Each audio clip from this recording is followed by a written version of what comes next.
বন্দে বিষ্ণু ভবভয়া হৰণাম সৰ্বলোকৈক্য নাথ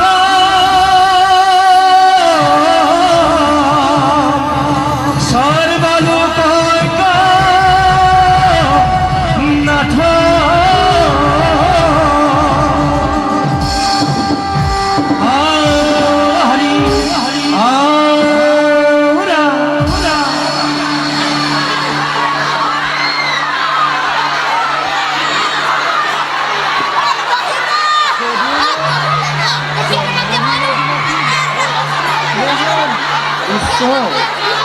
তথাপি নিজৰ মায়াতে প্ৰকৃতিত অধিষ্ঠান কৰি জন্ম ধৰোঁ। যেতিয়াই ধৰ্মৰ জ্ঞানী হয়, অধৰ্মৰ প্ৰাদুৰ্ভাৱ হয়, তেতিয়াই মই অৱতাৰ ধাৰণ কৰোঁ।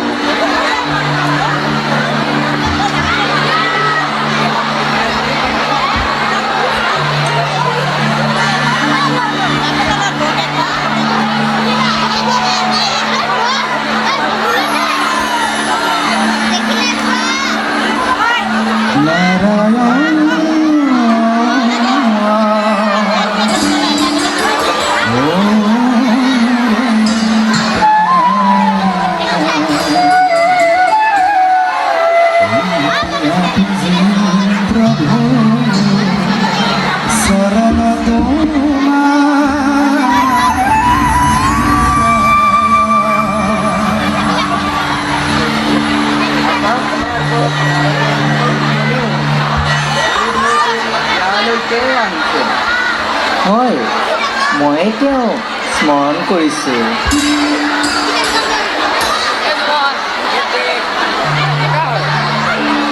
হে দেৱৰতী, কিবা হেতু আগমন বৈকুণ্ঠপুৰীলৈ? কওকচোন দিবই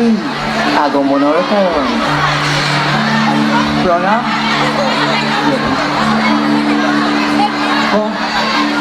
আগমনৰ উদ্দেশ্য অতি মহান। সেই জ্ঞানজ্ঞ অন্তৰ্জ্ঞানী চৈতন্য স্বৰূপে তুমি আছা সকলোতে, নাই একো অজ্ঞই তোমাৰ। কিবা আৰু নিবেদিন আমি তব কৰোঁ নিবেদন, ধাৰাদিত্য গতিকে ধাৰাত জীৱিত সদুতা, তাৰা তুমি বসুমতীৰ ভাৰ। শীঘ্ৰেই কৰিব লাগিব বিহিত ব্যৱস্থা। বাৰু কোৱাচোন আই বসুন্ধৰা, কিয়নো চিন্তিত তুমি? চিন্তাৰ কাৰণ অতি গুৰুতৰ। মই আৰু দুখৰ ভাৰ কিমতে হওঁ। সৃষ্টি স্থিতি প্ৰলয়ৰ নিৰন্তা তিনিও ধৃষ্টতা নাই মোৰ পূজাৰ খবৰ। প্ৰভু, আই বসুমতী আজি সঁচাকৈ বিপদাপন্ন। তেওঁ অবিশ্ৰান্ত। মহাদেৱ, আপুনি মৌন হৈ আছে যে? নিশ্চয় আছে উপায় সমাধান আপোনাৰ হাতত। কওক নয়ন।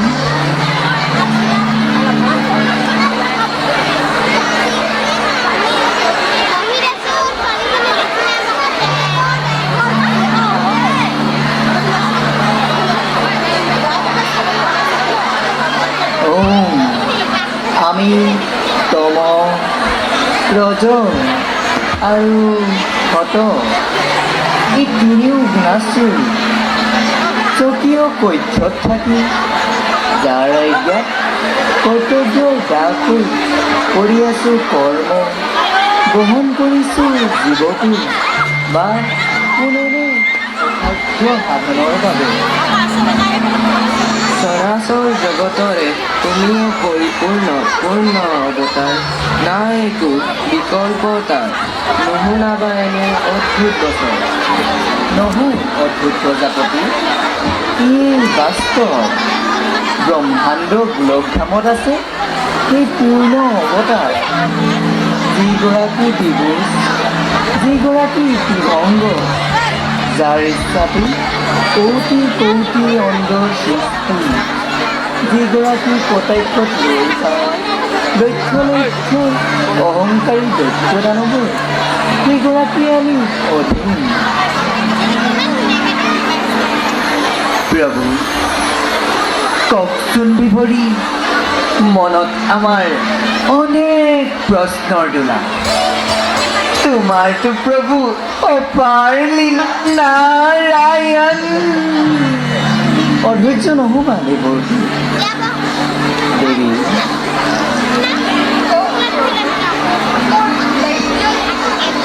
শুনা দেৱী, তুমিও শুনিলা সকলো। গকুলৰ নন্দ যশোদাৰ ঘৰত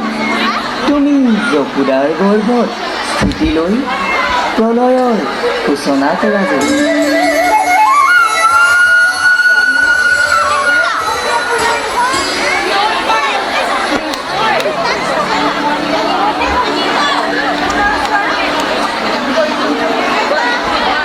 দেৱী,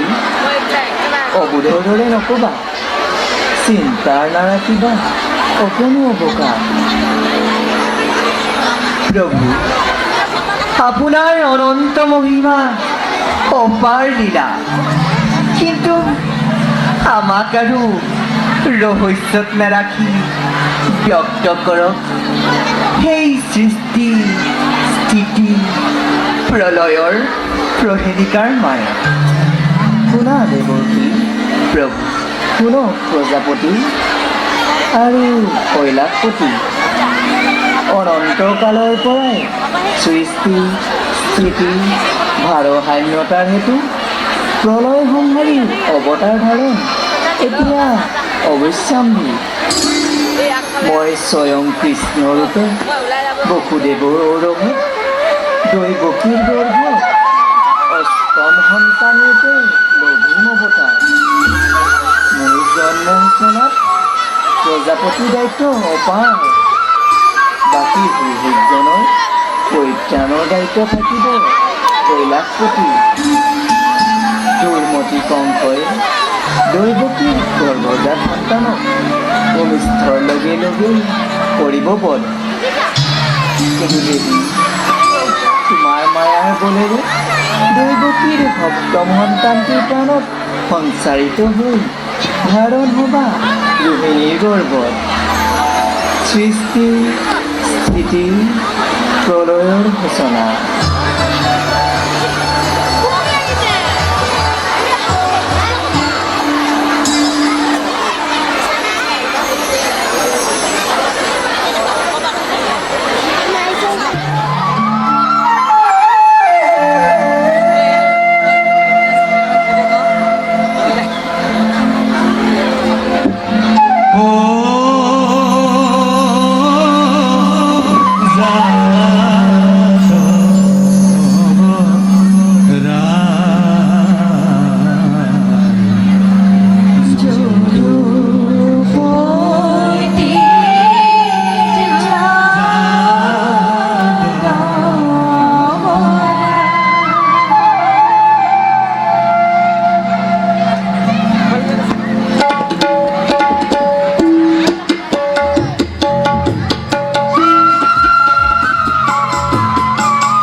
আজি অতি আনন্দৰ দিন হয় মহাৰাজ প্ৰাণ সময় স্নেহ ভগ্নী দৈৱকী শুভ পৰিণয় অন্ত পৰিণতি মাংগলিকভাৱে অতি সুখীময় মহামিত্ৰ বসুদেৱৰ দৰে এজন গুণী জ্ঞানী পাত্ৰৰ হাতত নিজৰ ভগ্নীক অৰ্পণ কৰি আজি মই অতি সন্তোষিত তদুপৰি নিমন্ত্ৰিত অতিথি আৰু বৰযাত্ৰীয়ে একে মুখে কৰিছে প্ৰশংসা কংসৰে আতিথ্য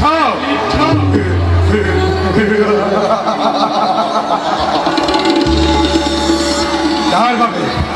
ধন্য মই আৰু ধন্যৰ পাত্ৰ তুমি কালকেতু মহাৰাজ এয়া সকলো আপোনাৰে কৃতিত্ব একেটি কথাই আজি দহিছে মোৰ মহাৰাজ আজিহে বুজিছো কন্যাদান কিমান কঠিন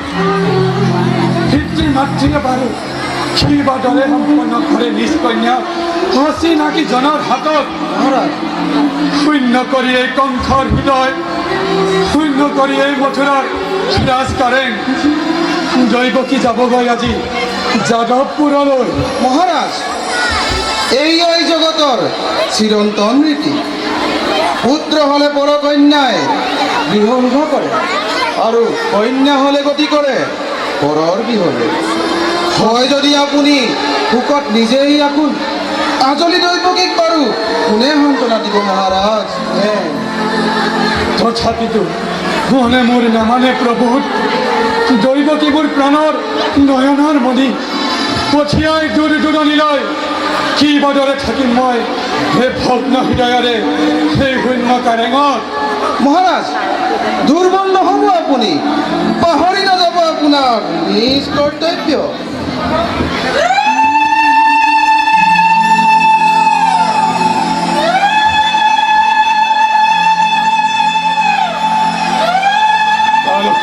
মহাৰাজ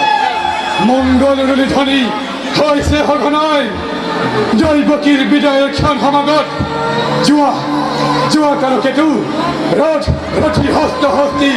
যৌতুক সম্ভাৰ সকলোটি সাজু কৰাগৈ আজি মই নিজে ৰথৰ বাক জৰি ধৰি বসুদেৱ দৈৱকীক থৈ আহিম যাদৱপুৰত সংগে যাবা তুমি ঘূৰা চেকুৰা জীৱাজ্ঞ মহাৰাজ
জয়বতী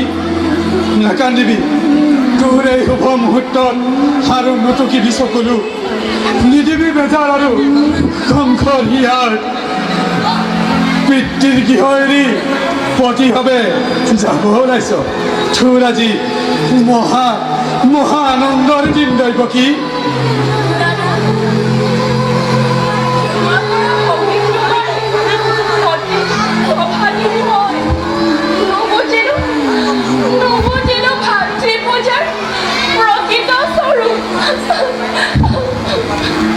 জয়বতী কেনেদৰে কৈ মোক অপৰাধী কৰিব খুজিছ শৈশৱৰে পৰা যি অকপতি স্নেহৰ বান্ধোনেৰে বান্ধি ৰাখিছ তাক মই নাপাহৰো কদাপি ময়ো দাদা চিৰদিন তোমাৰ কাষত নাপাহৰো জীৱনত তোমাৰে অকৃতি বসুদেৱ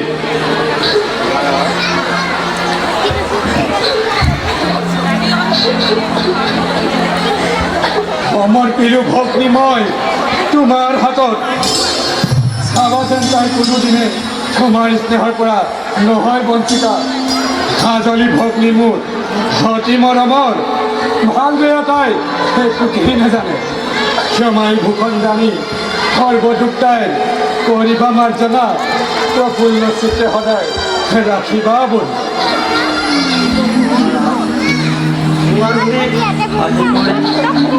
মহাৰত্ন মই গ্ৰহণ চিৰকাল তাক মই ৰাখি নথওঁ আৰু এখন মই নকৰোঁ নমোহন আবেগ নহয় বসুদেৱ ই মোৰ অনুৰোধ জয়বতী প্ৰতি ব্ৰহ্মা প্ৰতি বিষ্ণু প্ৰতি নয়ন পতিয়ে তিৰোতা জীৱনৰ দেৱতাৰ দৰে জ্ঞান কৰিবি মনত পতিৰ গৃহৰ সকলোকে শ্ৰদ্ধা ভক্তি স্নেহ সম্ভাষণ জনাবি বিশেষ দাদা তোমাৰ আদেশ মই পালেই সততে অতি অতি ভাগ্যৱতী মই তোমাৰ দৰে জ্যেষ্ঠ ভাতৃ জগতত কেইজনে পায় দিয়া আশীৰ্বাদ দাদা তোমাৰ উপদেশ শিৰোগত কৰি আগবাঢ়ি যাম মই জীৱন পথত যা জয়বতী কৰ্তব্যৰ তাৰণত পৰি যদি কোনোদিনে কৰিছিলোঁ পুৰুষ ব্যৱহাৰ বিদায়ক্ষণত সকলোবিলাক পাহৰি পেলাব পতিৰ গীত গৈ লক্ষ্মী স্বৰূপিনী হয় হতসিংহ সমশক্তিবন্ত পুত্ৰৰ জননী হ'ব আশীৰ্বাদ কৰিছোঁ দুই যুগ্ম জীৱনত সৰগৰি অপসদি জয়বতী উঠা বসুদেৱ সাজু আছে ৰথ মোৰ সিংহ দ্বাৰত আজি মই নিজে ৰথৰ বাট জৰি ধৰি দুয়োক থৈ আহিম যাদৱপুৰত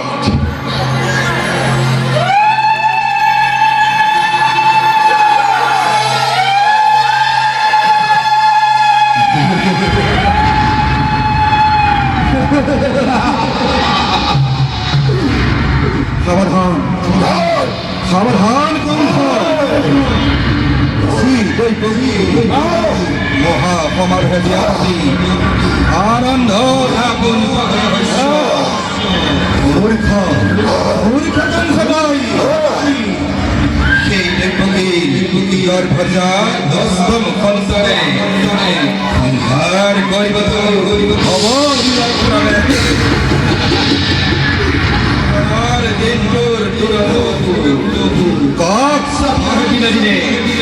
আৰু তাৰে আজি অপূৰ্ব সূচনা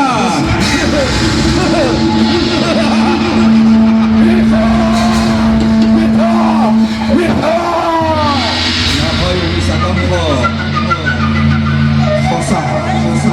ই অতি সঁচা মনত পেলোৱা সেই ধৈৰ্য্যটিৰ অভিষেক ধৈৰ্য্যটিৰ অভিভাৱ ধৈৰ্য্যটিৰ অভিভাৱ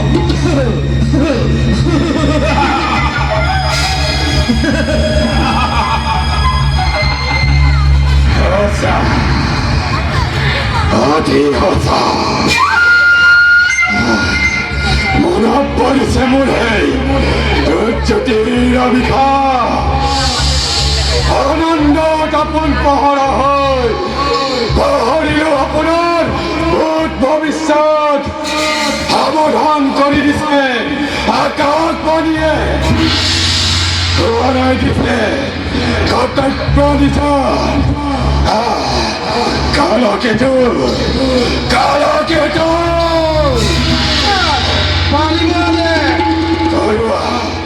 ঘৰুৱা কালকেতু বিজুলীৰ বেগেৰে তোমাৰ তীক্ষ্ণ তৰোৱাল আনন্দত উন্মুক্ত পদহাত অলপ লৰি মিত্ৰবোৰ কোনো নাই শত্ৰুসকলকে বধ কৰা সকলোকে যাতে যাতে পোৱা জটাল হাতী তুৰন্তে আনি মেলি দিয়া মথুৰাৰ বজাৰ আগত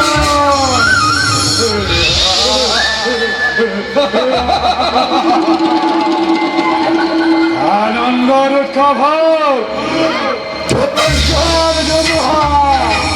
মহাৰাজ শত্ৰু বিনাশ কৰাই একমাত্ৰ কৰ্তব্য মোৰ মহাৰাজৰ আদেশ শুনিবলৈ এই কালকেতু সদায় উদ্গ্ৰীৱ হৈ থাকে আপোনাৰ আদেশ পালে এই কাল সদি কালকেতুৰ হাতত নাপাব বুলি অনিষ্ঠাৰ নিচিনিলে দিয়ে বংশ চূড়ামণি নিচিনিলে দিয়ে কালকেতুৰ কৃষ্ণ তৰোৱালৰ প্ৰচণ্ড বতাহ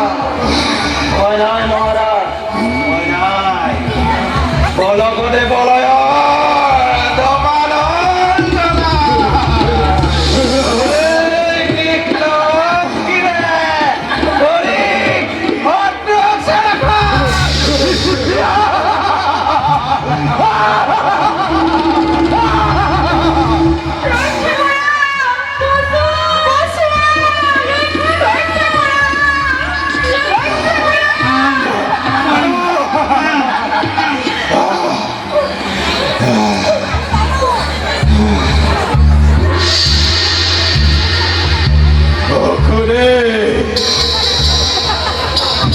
দুৰ্নীতি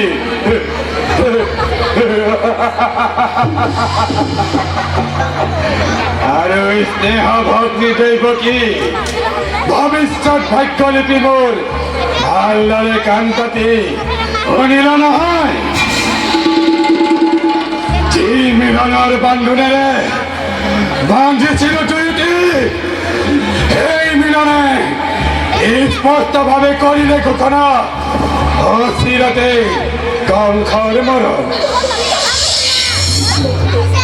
কি কৰিবা অমৃতৰ গৰাল উঠি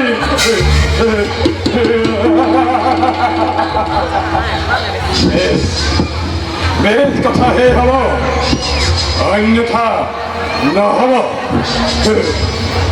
কিন্তু এই কংসৰ মৰণ জানো ইমান সহজ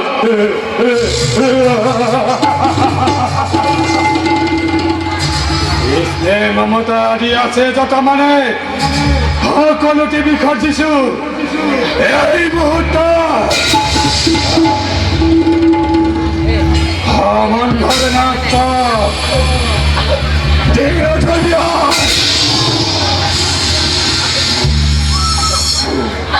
কাৰাগাৰ ঘাটে কৰি যাইব কি হিৰচেঠ মুক্ত কৰিব খোজো মৃত্যুৰ দুৱাৰ ক্ৰমে ৰোধ কৰি চিৰকাললৈ সাজু সজাইব কি তই মৃত্যুৰ কালৰে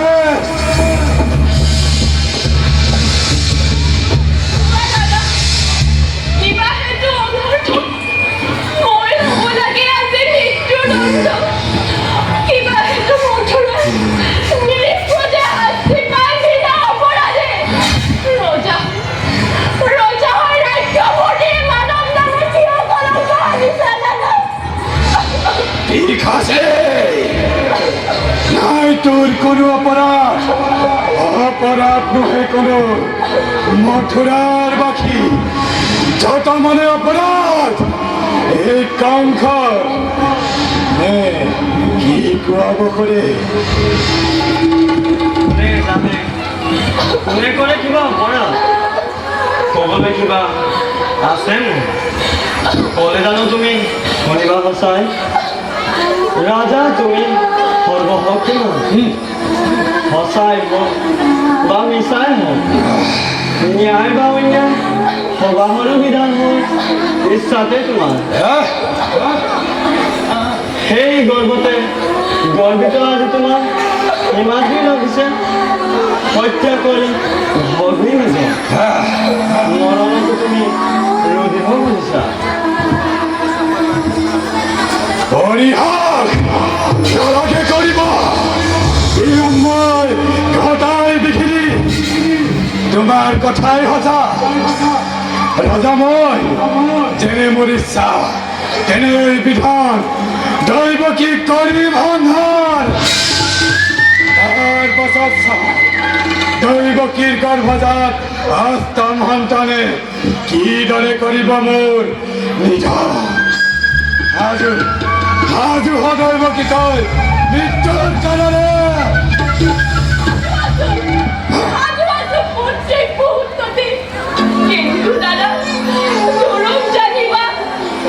তুমি মহাশক্তিমান তথাপিতো আজি দেখা পাই সন্মুখত হোৱা আগন্তুক মৰণৰ স্বপ্ন পহিলিকা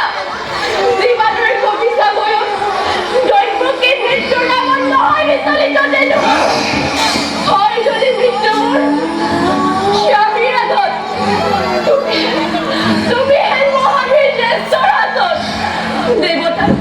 দেৱতাৰ দান বুলি আহি মুখে মই কৰিম গ্ৰহণ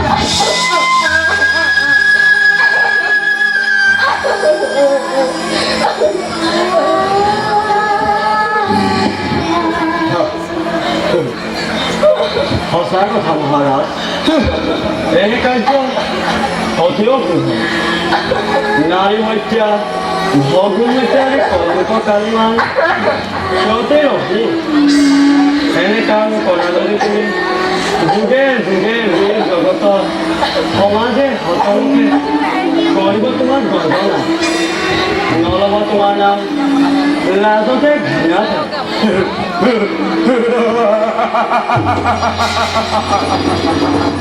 আৰু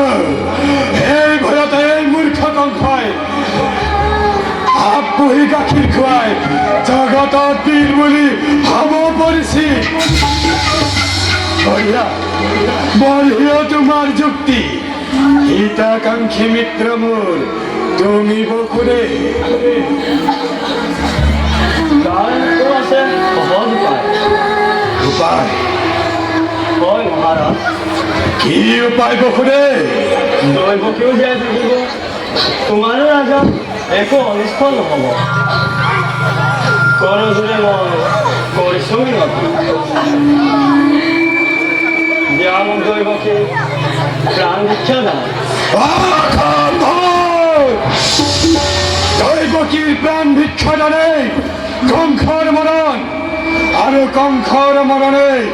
দৈৱকীৰ প্ৰাণ ভিক্ষা দান তেন্তে বকুৰে দৈৱকীৰ গৰ্ভজাত প্ৰতিটো সন্তান যি মুহূৰ্ততে ভূমিষ্ঠিত হ'ব এটি এটি কৰি তুলি দিম তোমাৰ হাতত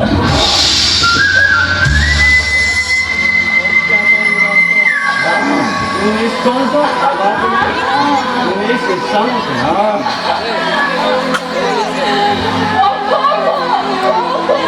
স্বামী নজনাবা তেজোবা পাৰ হলা পৃথিৱীৰ নতুন অতিথি সৰগৰ দেৱকীকো সৰল নিষ্পাপ সিহঁতৰ প্ৰাণ বিনিময় জীৱন ভিক্ষা দিয়াই মোৰ প্ৰয়োজন ভাবিছো বকুৰে পাৰিবানে সঁচাকৈ প্ৰতিজ্ঞা পালিব পাৰিবানে বিসৰ্জিব সন্তানৰ স্নেহ যদি পাৰিবা নাই মোৰ কোনো আপত্তি তোমাৰ মুখলৈ চাই মুক্তি দিব পাৰো দৈৱকী ভক্তিধৰ প্ৰজামাত্ৰ আশ্ৰিত তোমাৰ দুৰ্বল আমাৰ পৰা প্ৰবল ভক্তিৰে তুমি আপোন ঈশ্বৰে গাৰ নিব পৰা প্ৰতি মুহূৰ্ততে জীৱ থাকে সকলো আমাৰ তথাপিতো কওঁ ভাঙা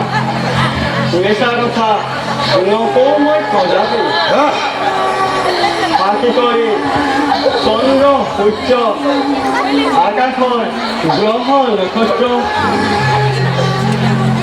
স্পৰ্শ কৰি অৰ্ধাঙ্গিনীৰ দেশ পুনৰবাৰ কৰিছো প্ৰতিজ্ঞা প্ৰাণান্তেও বসুদেৱে পালিব মুখা তেন্তে হে হ'ব বসুদেৱ দেৱী প্ৰতিষ্ঠ হোৱা দেৱী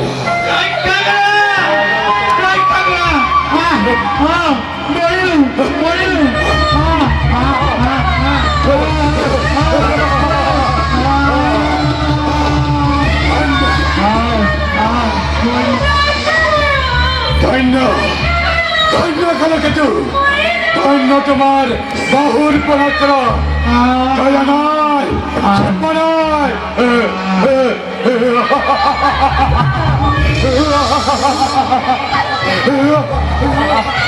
হত্যা করা হত্যা করা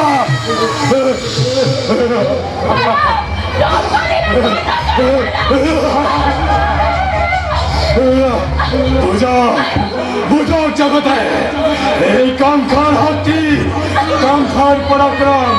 কঙ্কর ক্ষমতা কিমান পাপি অখি ভরিয়ে